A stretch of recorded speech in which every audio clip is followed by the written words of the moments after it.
आज हम एक बहुत ही प्राचीन और कह सकते हैं शक्तिशाली कहानी सुनने वाले हैं।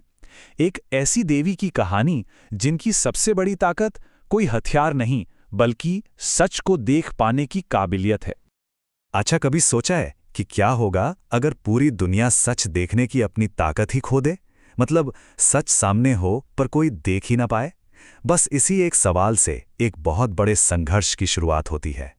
तो कहानी की शुरुआत होती है हिरण्याक्षी से, जिन्हें प्रकाश दृष्टि की देवी कहा जाता है। सबसे पहले चलिए उनके नाम में छिपे गहरे मतलब को समझते हैं। देखें, उनका नाम ही कितना दिलचस्प है। हिरण्याक्षी ये दो शब्दों से बना है। हिरण्य जिसका मतलब है सोना या कह लीजिए एक दिव्य चमक, और अक्षी यानी आंखें। तो दोनों को मिला दें तो क्या बना? सोने जैसी चमक वाली आंखों की देवी, वो जो प्रकाश और दृष्टि दोनों की मालकिन है।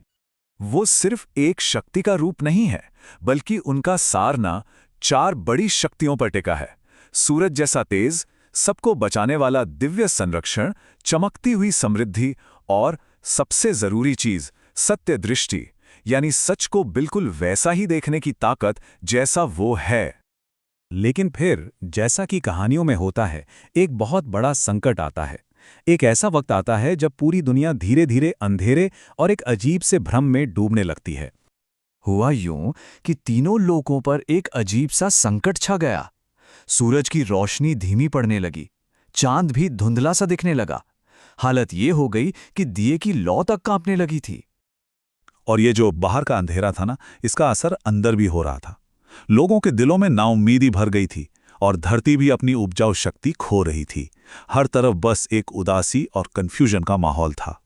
पर मजे की बात यह थी कि दुनिया में रोशनी की कोई कमी नहीं थी। कमी थी उसे देखने वाली सही नजर की। ये कोई बाहरी अंधेरा नहीं था, बल्कि एक ऐसा मानसिक अंधकार था जो सबके मन में फैलता जा रहा था। और इस सारे संकट की जड़ था एक मायावी असुर, अंध्याक्ष। वो एक ऐसा दानव था जो देवताओं और इंसानों दोनों की ही नजर को खराब कर देता था। उसकी ताकत ही यही थी, सच को छुपाना और रोशनी को कमजोर कर देना। और अंध्याक्ष का ये जो भ्रम था ना, इसका असर बहुत ही खतरनाक था। सोचिए, सच बिल्कुल झूठ जैसा लगने लगा। जहां सब कुछ साफ होना चाहिए, वहां बस कन्फ्यूजन ही कन्फ्यूजन था। लोगों के इरादे कमजोर पड़ गए। उन्हें समझ ही नहीं आ रहा था कि जाना कहां है, करना क्या है। जब यह संकट बहुत बढ़ गया तो देवताओं ने तय किया कि अब कुछ तो करना ही होगा। और यहीं से शुरू होता है रोशनी और भ्रम के बीच एक बहुत बड़ा युद्ध। देवता जानते थे कि इस अंधेरे का सिर्फ एक ही इलाज है। उन्हें प्रकाश दृष्टि की देवी की जरूरत थी। और तब उन सब ने मिलकर उन्हें पुकारा, ओम हिरण्याक्षय नमः। जैसे ही देवताओं ने उन्हें पुकारा, देवी का आगमन शुरू हो गया। सबसे पहले आसमान में सोने के रंग की लहरें उठीं। फिर पूरे ब्रह्मांड में एक जोरदार सुनहरी रोशनी का धमाका हुआ। और आखिर में वो सारी रोशनी धीरे धीरे एक दिव्य रूप में ढल गई। और फिर प्रकट हुई मां हिरण्याक्षी। उनका रूप कमाल का था। उनके चारों ओर एक सुनहरा आभा मंडल था। उनकी आंखें सूरज और चांद की तरह दमक रही थीं। और उनके हाथों में चमक, पवित्रता और निडरता के प्रतीक थे। ऐसा लग रहा था मानो उनके पूरे शरीर से ही प्रकाश निकल रहा हो। देवी को देखते ही असुर अंध्याक्ष जोर से गरजा, मेरी बनाई इस धुंध को कोई नहीं हटा सकता। मैं हर किसी की नजर को उसके लक्ष्य से भटका दूंगा और पूरी दुनिया को भ्रम में डुबो दूंगा।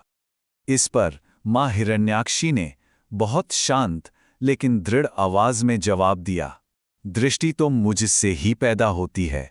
भला तू जो बस एक परछाई है, उसे कैसे गंदा कर सकता है? तो जब असुर ने अपनी पूरी ताकत झोंक दी, तब देवी ने अपना सबसे बड़ा अस्त्र निकाला, दीप्ति शंख। और उससे निकली सत्य दृष्टि दीप्ति।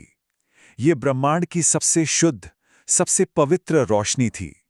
एक ऐसी रोशनी जिसके सामने कोई भी भ्रम, कोई भी अंधेरा एक पल भी नहीं टिक सकता था। और बस यही तो ब्रह्मांड का नियम है। अंधेरा चाहे कितना भी घना क्यों ना हो, सच की एक झलक उसे पल भर में खत्म कर देती है। वो रोशनी असुर पर पड़ी और वो वहीं राख हो गया। असुर का तो अंत हो गया और युद्ध भी खत्म हो गया। लेकिन इस कहानी का असली मर्म इसके संदेश में छिपा है। जो आज भी उतना ही जरूरी है। मां हिरण्याक्षी की कृपा से दुनिया का जैसे फिर से जन्म हुआ। लोगों के दिमाग साफ हो गए, जिंदगी में मकसद लौट आया, क्या सही है क्या गलत ये साफ दिखने लगा, डर खत्म हो गया और सबकी जिंदगी रोशनी और चमक से भर गई। और आज भी उनकी कृपा को महसूस किया जा सकता है।